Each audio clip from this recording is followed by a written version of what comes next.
Thank you, Madam Speaker. So we had a vote today. Some would say it was very important, but actually it didn't do so much. In fact, it revoked some of our history, some of our precedent, some of our rules to take an unusual step toward supposed impeachment.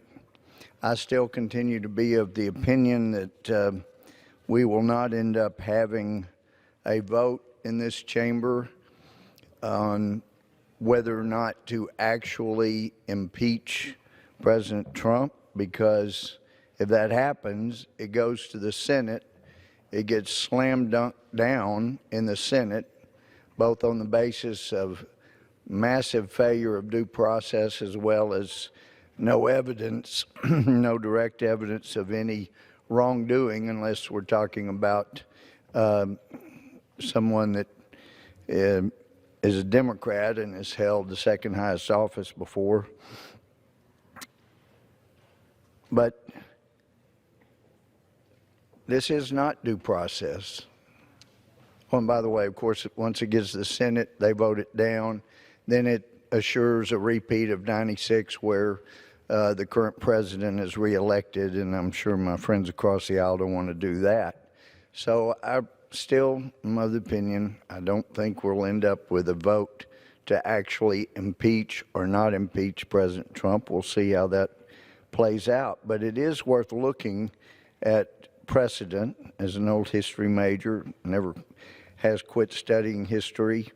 If we look at the impeachment committee authorizations in 1974 and 1998, back then, when there was bipartisan concern about due process, not just one side concerned, the authorization by the House directed the Judiciary Committee to investigate if there were sufficient grounds for impeachment.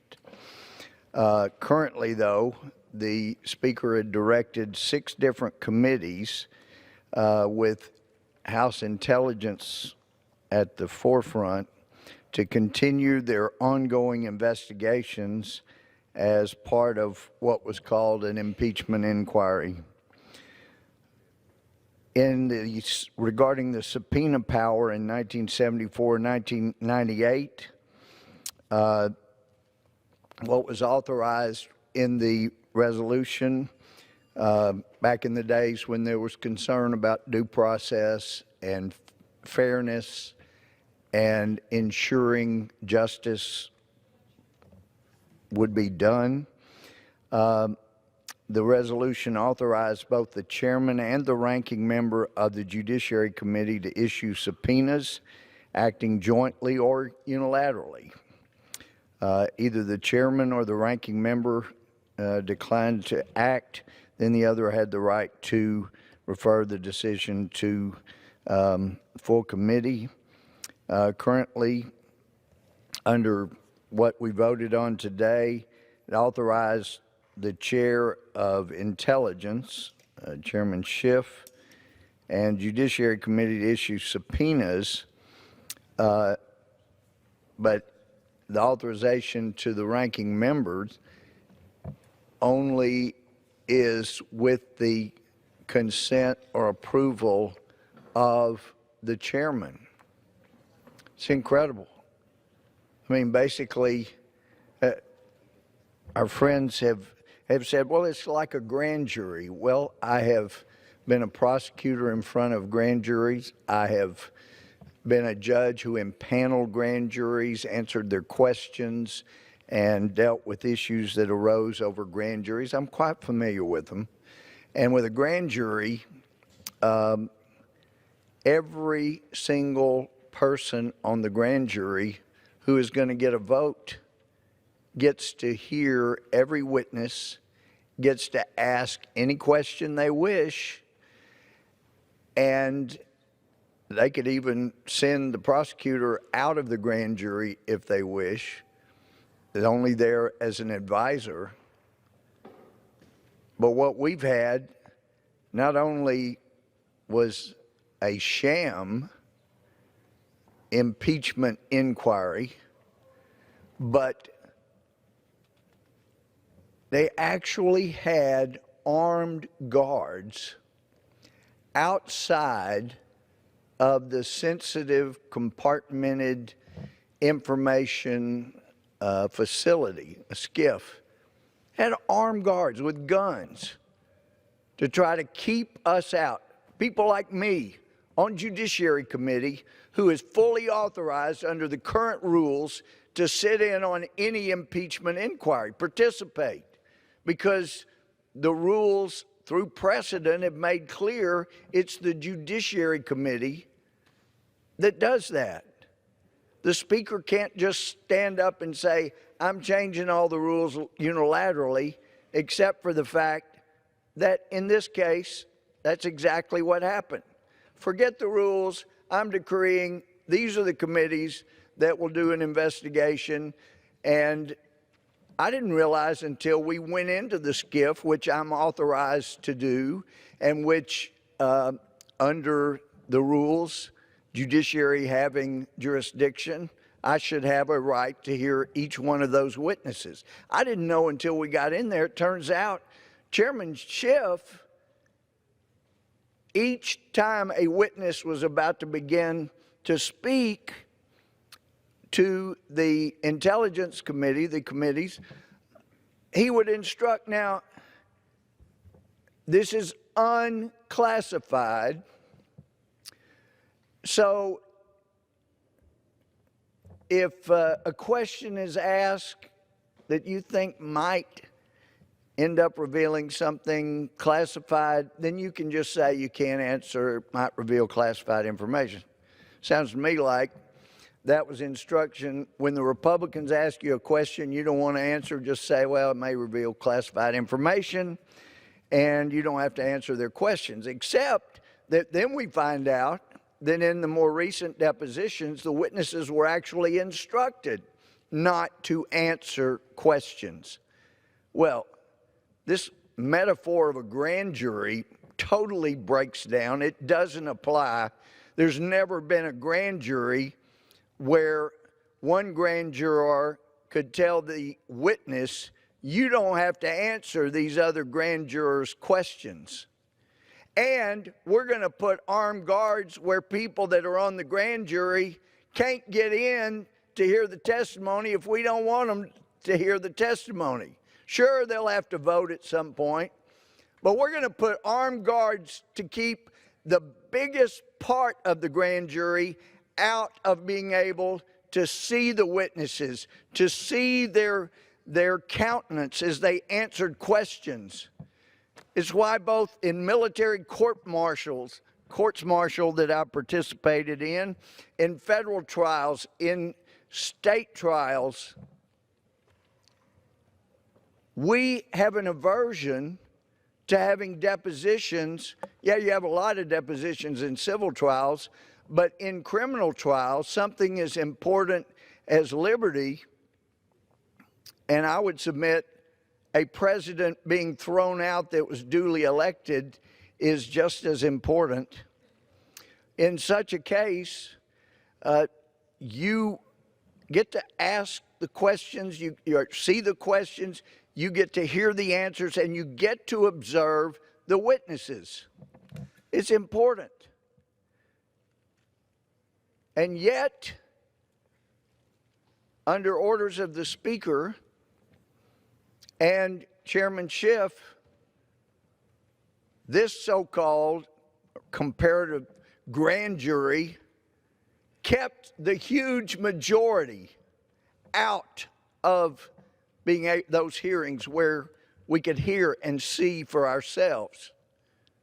And now we find out through the vote today that, yeah, the Judiciary Committee is ultimately going to get this from the Intelligence Committee, but never in the history of this country have we had such gross unfairness that one party would put armed guards with guns to prevent the duly authorized people from being able to hear the witnesses and see them for themselves.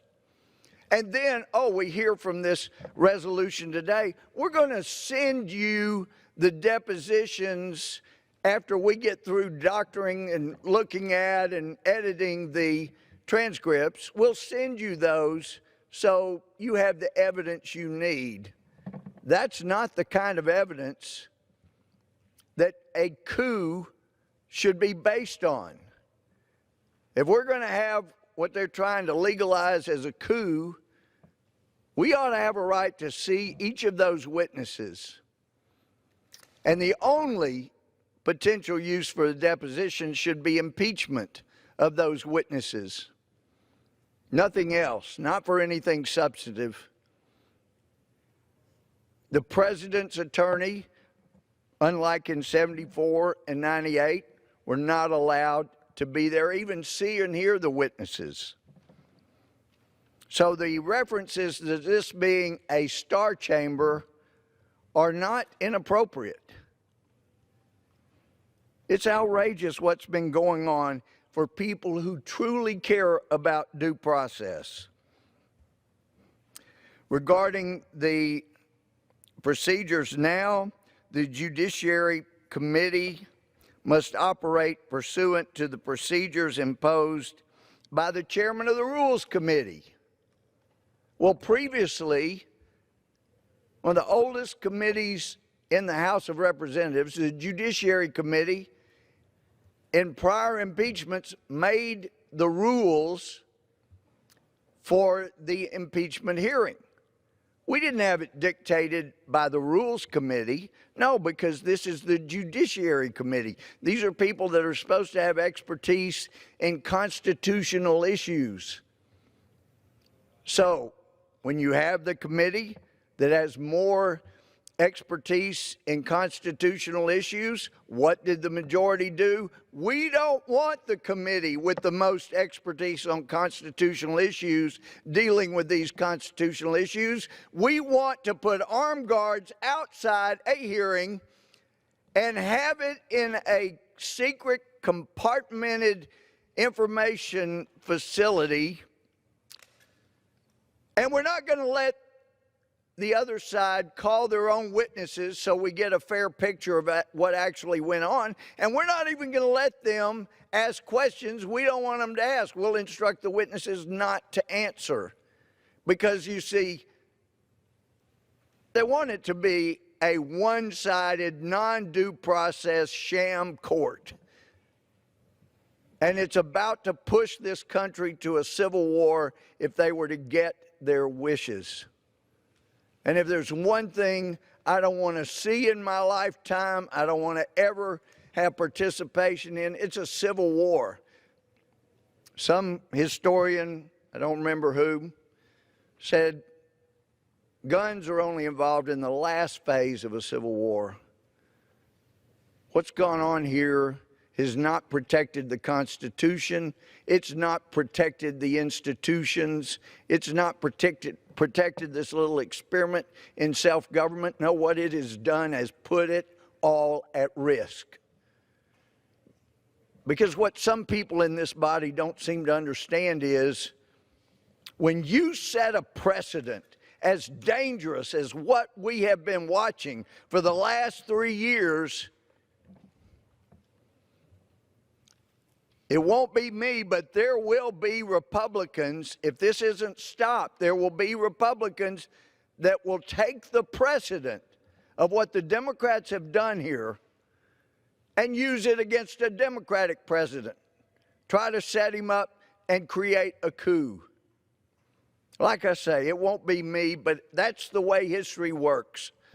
Then somebody sets a precedent, then eventually somebody, also not concerned about due process, is going to try to mimic that and go one further.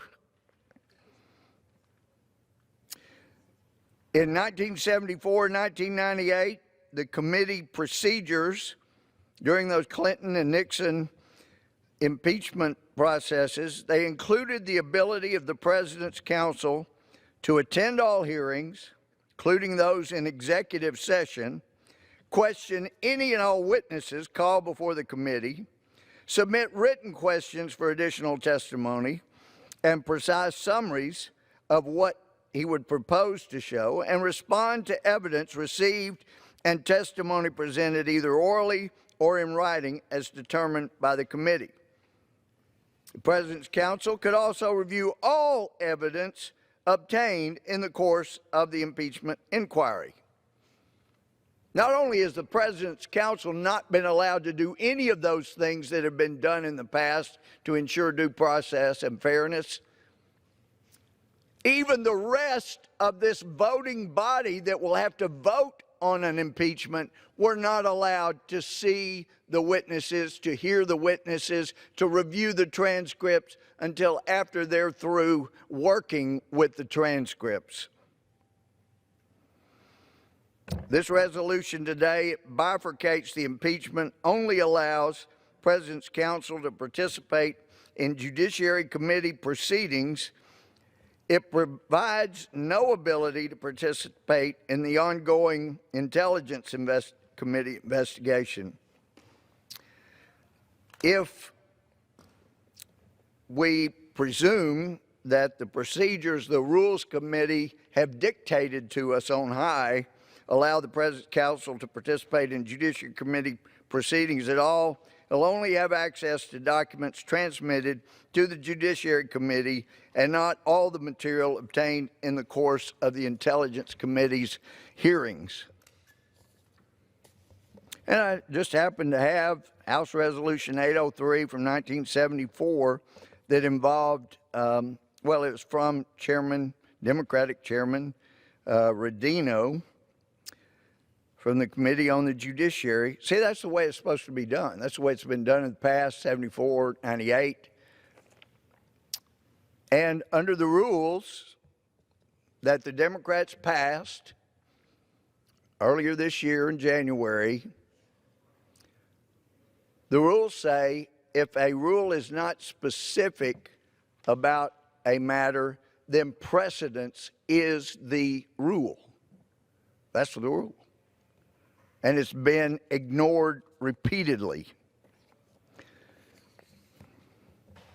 So we vote today basically rubber stamping the secret Star Chamber hearings,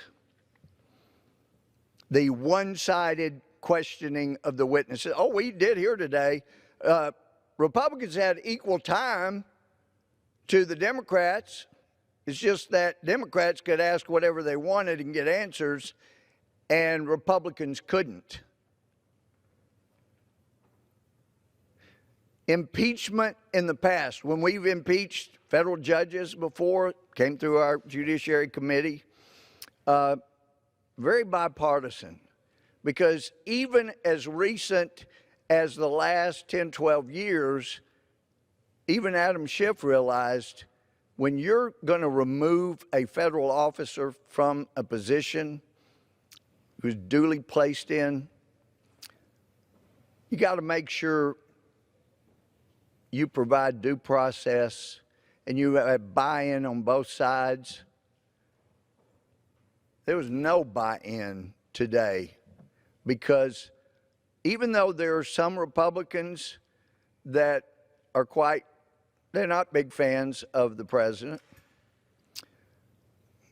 put it mildly, they realize this process is an outrage and it is a threat to our little experiment in self-government.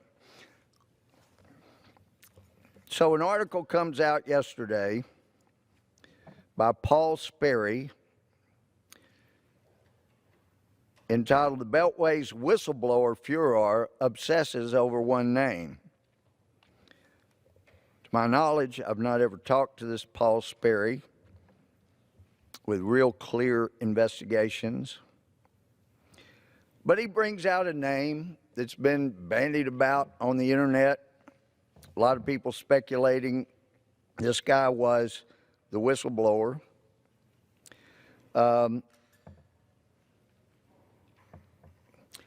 Regardless of whether this guy's the whistleblower or not, it is important to look at what's been going on with him.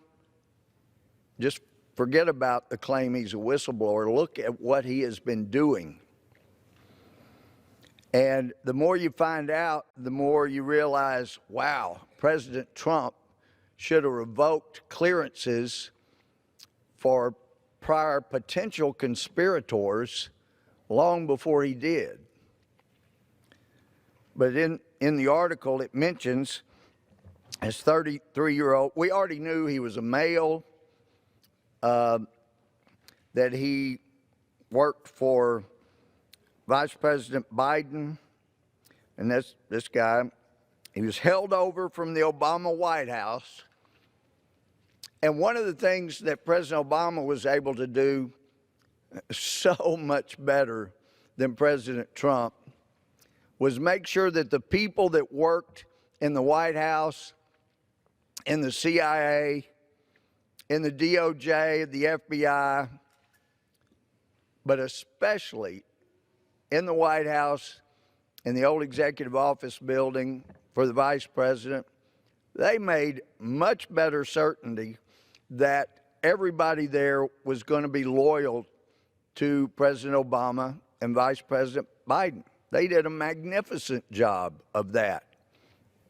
So anybody that's held over, in fact, understand H.R. McMaster's, great Obama Democrat loyalist that was continuing to work in the Trump administration, made clear that he didn't want to hear any of his people ever say again that someone was an Obama holdover.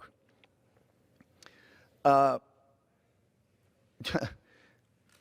guess he didn't want people outed in front of people loyal to the president as being loyal to President Obama.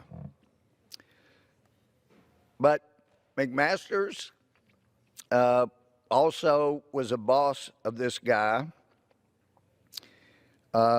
He did work for Biden. He worked for CIA Director John Brennan. Brennan, as the article said, was a vocal critic of Trump who helped initiate the Russia collusion investigation of the Trump campaign during the 2016 election. Further, this guy left his National Security Council posting in the White House's West Wing in mid-2017. This guy was working in the White House. Love Brennan, love McMaster's, and he's in President Trump's White House. And part of the National Security Council. They get to see everything that concerns anything on foreign policy and our own national security. But there were concerns about negative leaks to the media. He since returned to the CIA headquarters in Langley, Virginia. The article says he was accused of working against Trump and leaking against Trump, said a former NSC official speaking on the condition of anonymity and to discuss intelligence matters. Alas, this guy huddled for guidance with the staff of House Intelligence Committee Chairman Adam Schiff, including former colleagues also held over from the Obama era, whom Schiff's office had recently recruited from the National Security Council. And this guy worked with a Democratic National Committee operative who dug up the dirt on the Trump campaign during the 2016 election, inviting her into the White House for meetings, former White House colleagues said. The operative, Alexandra Chalupa, a Ukrainian-American who supported Hillary Clinton, led an effort to link the Republican campaign to the Russian government. Quote, he knows her, he had her in the White House, said one former co-worker. Documents confirm the DNC opposition researcher attended at least one White House meeting with this guy in November of 2015. She visited the White House with a number of Ukrainian officials lobbying the Obama administration for aid to Ukraine. And that's the aid we know. We've seen, heard former Vice President Biden bragging that, hey, I'm leaving in 6 hours, and if they want this $1 billion, then they're going to have to fire the prosecutor who just happened to be investigating the gas company that was giving millions of dollars to his son. The article says everyone knows who the whistleblower is. CNN knows, Washington Post knows, New York Times knows, Congress knows, White House knows, even the president knows who he is, said Fred Fleitz, a former CIA analyst and national security advisor to Trump, who has fielded dozens of calls from the media. Yet a rare hush swept across the Potomac. You know, normally the New York Times and Washington Post, they can't wait to out a whistleblower. Can't wait. Don't mind seeing them destroyed. But you look at a real whistleblower, not a fake one like we have here, a real whistleblower with direct information like Adam Lovinger, who working in the Defense Department, I didn't know that this scheme went that far. But Lovinger is supposed to investigate improper payments by the Defense Department, and he saw hundreds of thousands of dollars being paid different times to a guy named Stefan Helper, who is a professor, and he couldn't see anything in return for all the money. And then we have this investigation about President Trump and find out that actually Helper was getting paid by the Defense Department to help set up Trump campaign people so they could use that information to go before a Foreign Intelligence Surveillance Act court and get a warrant to spy on the Trump campaign. Phenomenal. The Defense Department's paying a guy to help set up the Trump campaign before President Trump was ever elected, but so they could get a warrant to spy on the campaign. It's incredible.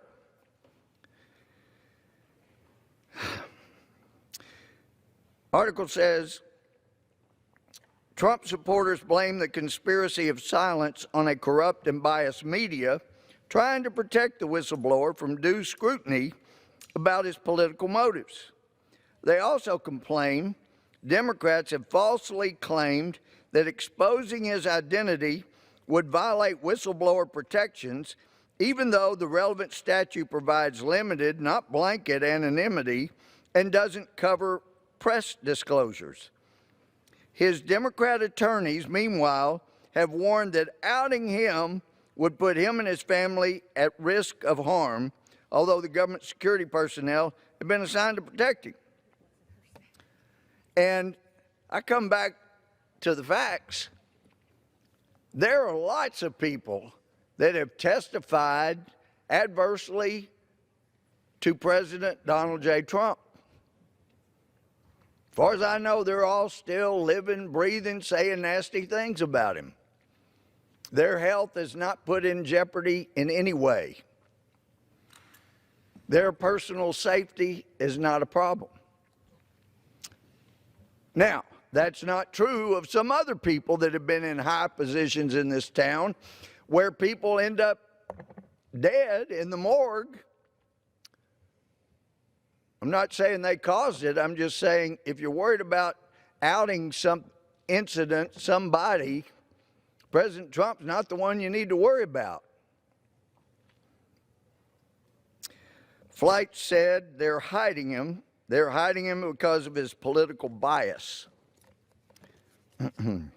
A CIA officer specializing in Russia and Ukraine, this person was detailed over to the National Security Council from the agency, being the CIA, in the summer of 2015, working under Susan Rice, President Obama's national security advisor.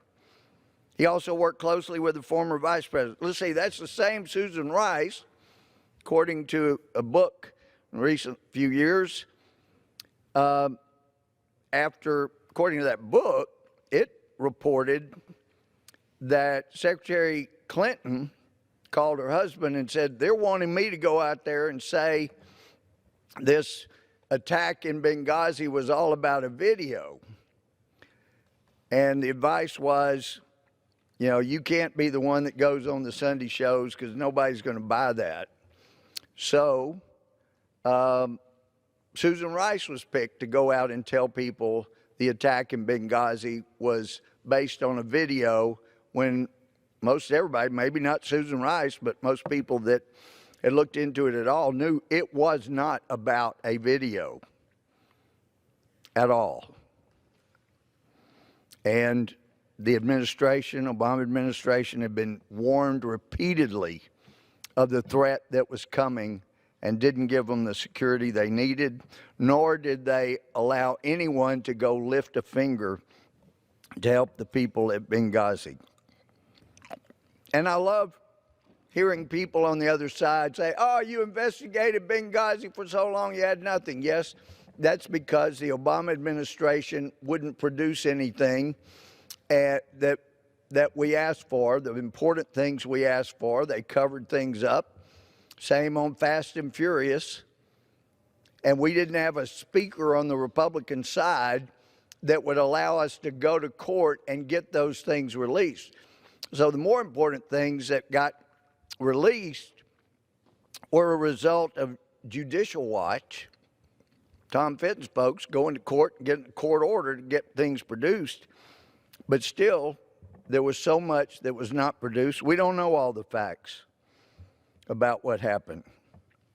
By the way, I do know that intelligence people lied to the Republican chairman of intelligence back then, and he never would wake up and realize it, because he reported to our Republican conference after Benghazi about 6 months after. Look, guys, some of you have asked me, isn't there somebody at Walter Reed that was injured? We keep hearing rumors. And Mike said, no, I can tell you, there is no one who was injured at Benghazi that's at Walter Reed. I couldn't sit still anymore. It was on one of my trips to Walter Reed. I met such a person. He was on the roof with Tyrone Wood and the other heroes. He had much of his leg blown off, and I'd met him, and I honored his request for anonymity being out there. But I couldn't sit there and listen to the Republican chairman of intelligence perpetrating what he thought was true, but was not, and I knew it wasn't. And I said, that's not true. He got red-faced, said, that is true. And I said, no, I had lunch with the one yesterday. He said, that's not true. And he told me later, after the meeting, I've talked to our intelligence people, and they tell me that the guy you must have seen, he's not at Walter Reed. He comes there for physical therapy. And I said, no, I can tell you the building number and where his apartment is, and it adjoins the physical therapy. It is right there on Walter Reed. But anyway, he didn't believe it. And I had texted him and didn't hear from him for a couple of weeks. And he later emailed back that, strangest thing happened. I had the most painful surgery on my leg. He had had numerous surgeries, but this was the most painful since half of it got blown off on that rooftop in Benghazi. And he said, but that painful, that they medicated me because of all the pain. And that night, in the middle of the night, these guys show up at our apartment there, and they moved my wife, my kids, all of us, immediately off the hospital property.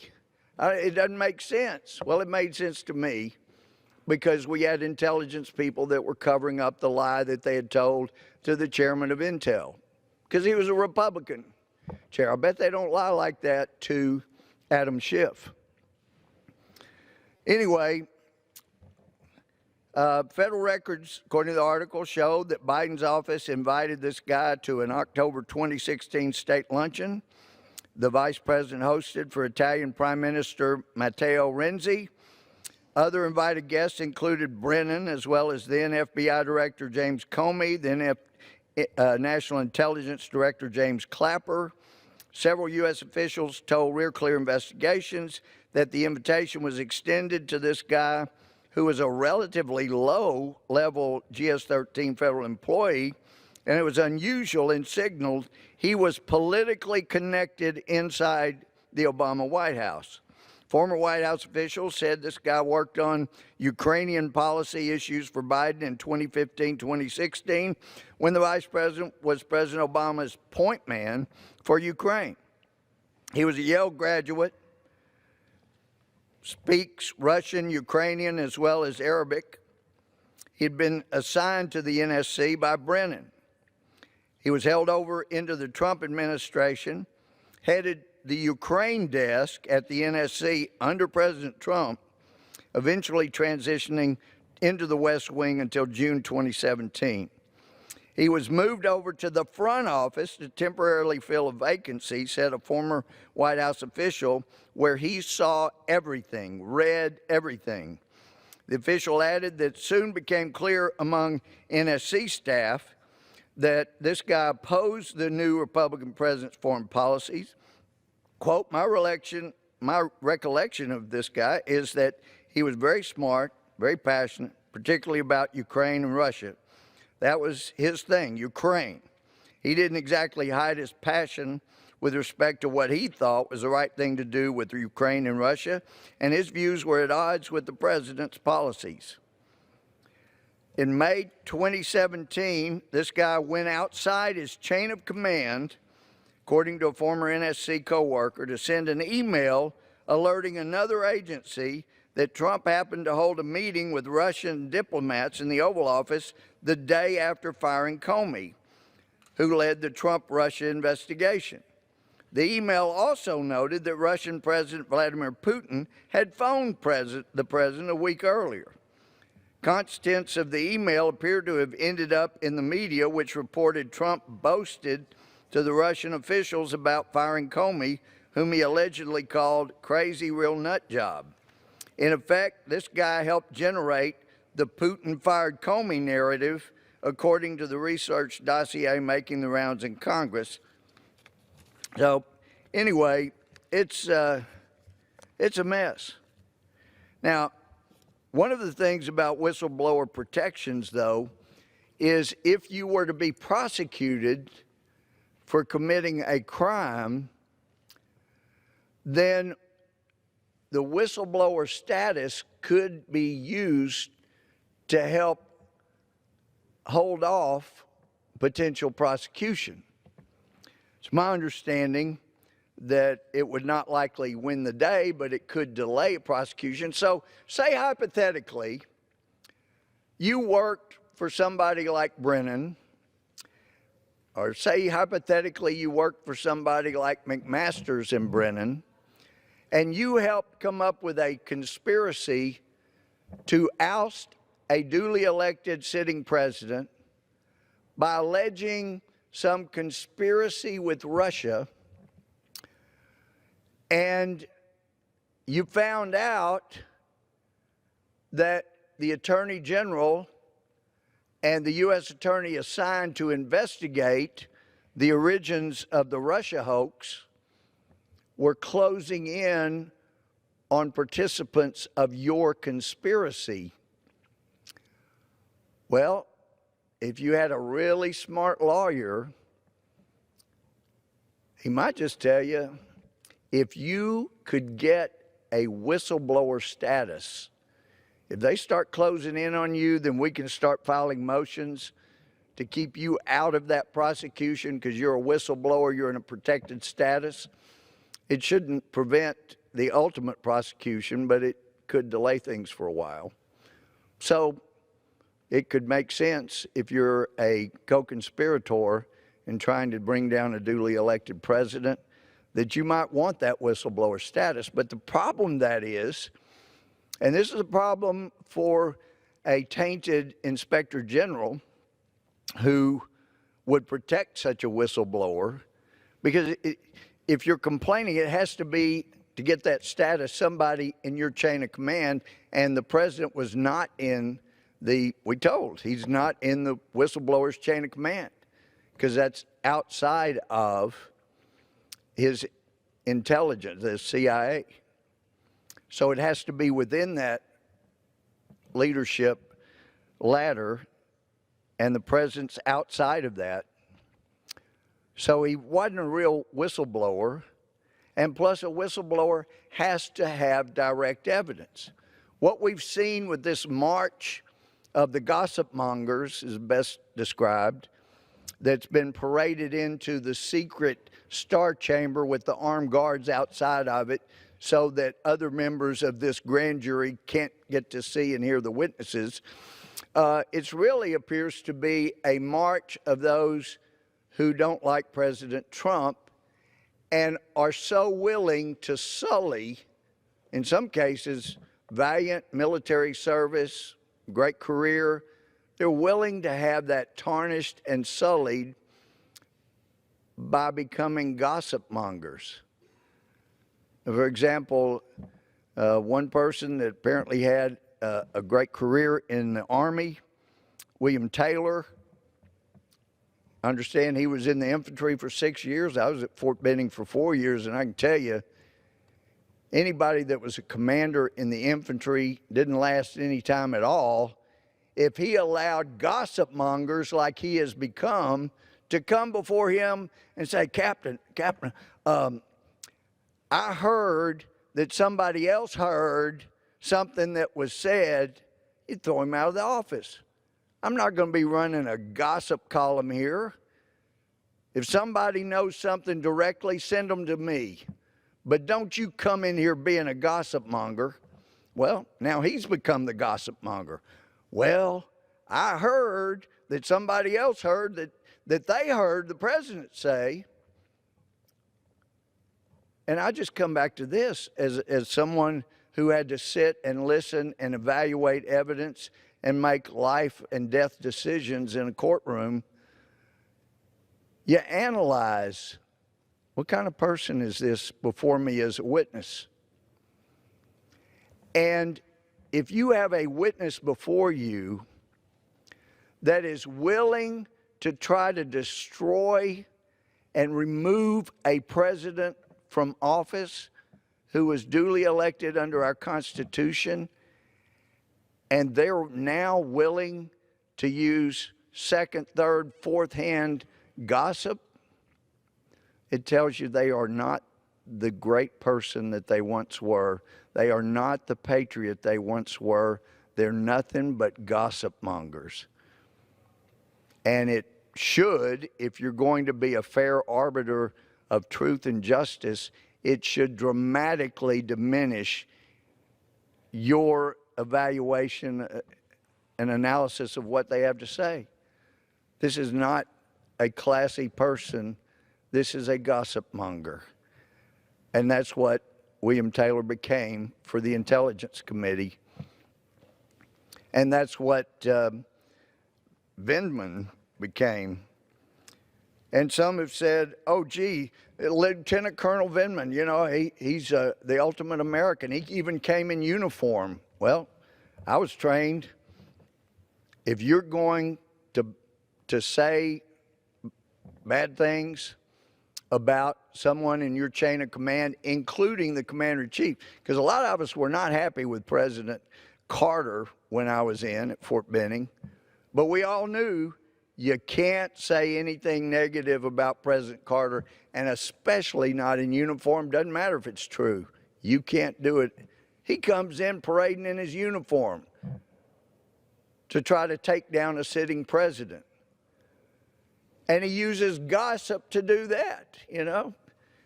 And we also have to wonder, okay, so the whistleblower number one, this great patriot we're told, who's not, is gossip monger, where did he get that information since he didn't get it firsthand?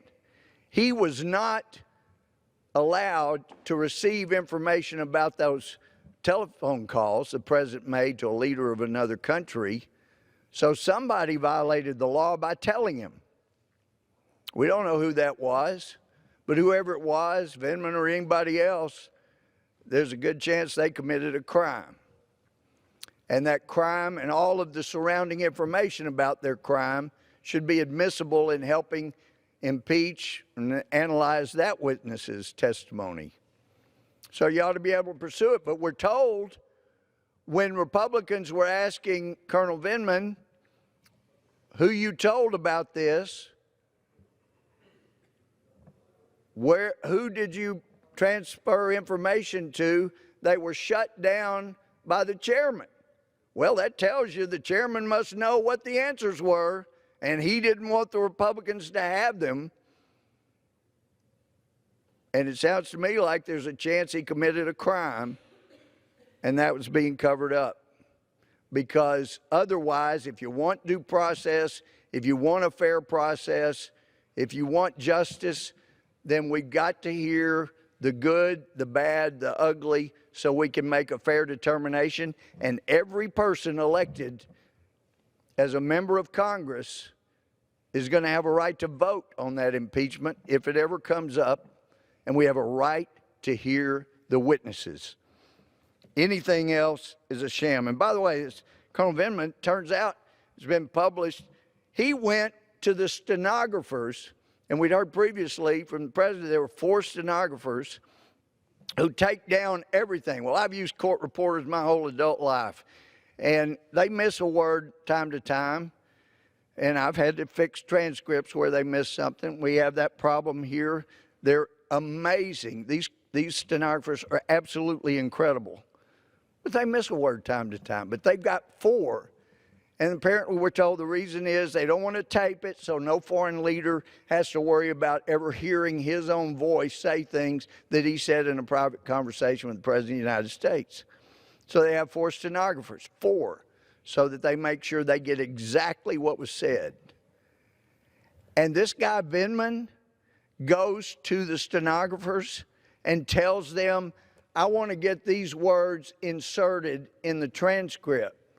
Burisma, the name of the gas company, they're trying to go after President Trump and say he demanded information on them. Well, apparently, none of the stenographers heard that.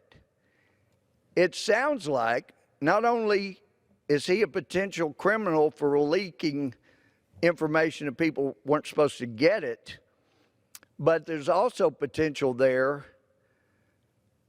that this is part that, you know, when you go to prove up a conspiracy in federal court, you have to prove not only that you plotted, but there was an overt act. And his overt act of going to stenographers and trying to get words embedded into the transcript that the president didn't say could potentially be such an overt act in furtherance of the conspiracy. So there's a lot we don't know here,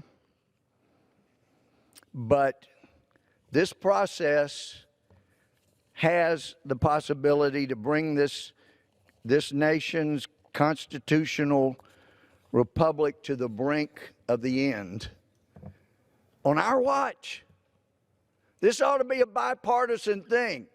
You can hate a president, you can disagree with them, but let's make sure that we have due process so we don't get drug into a third world status. We know no country lasts forever. No country ever will. But if we're going to perpetuate this any further, we have got to have some bipartisan concern for justice, for due process, for making sure that all of the protections to protect us against a star chamber type thing are not what we use here. And unfortunately, that's what we've been seeing for nearly 3 years. One of the things I was taught in law school, what separates us is we don't just take somebody and try to find a crime. That's unconstitutional. You have a crime that you find was committed, and then you try to find out who probably committed. When you get probable cause, you can get them indicted, then you can have a trial. What we have seen clearly is that over 3 years ago, some people in justice, FBI, intelligence, maybe defense, maybe somebody in the White House, they decided, here's Donald J. Trump, let's find a crime, whether he committed it or not, that we can wrap around his throat. And that's what we've been watching happen. They found somebody, now let's find a crime that we can allege. The problem with this one about the quid pro quo, demanding something, they're going to have to prosecute Vice President Joe Biden. They're going to have to prosecute some U.S. senators who have sent letters that have said, gee, if you don't do this or that, we're going to cut off funding to you. Whoa. Joe Biden bragged about it. I told him, you want this $1 billion, you better fire that prosecutor. They're going to have to prosecute all of those people before they go after President Trump, and he didn't do anything nearly like he was accused of. And there's nothing wrong with a president saying to a foreign leader, you know, your country apparently was involved in a conspiracy to affect our election. Could you help us out by giving us information about what happened? We just need to know. Nothing wrong with that. And you look at the transcript, not amended by somebody that was trying to set up the president, but by 4 stenographers that were intent on having everything in there that was said. And you see, there was nothing wrong with this phone call. No, what was wrong was the process of trying to commit a coup d'etat and take out a duly elected president. It's time we wake up. We do what's right for this country. And with that, I yield back.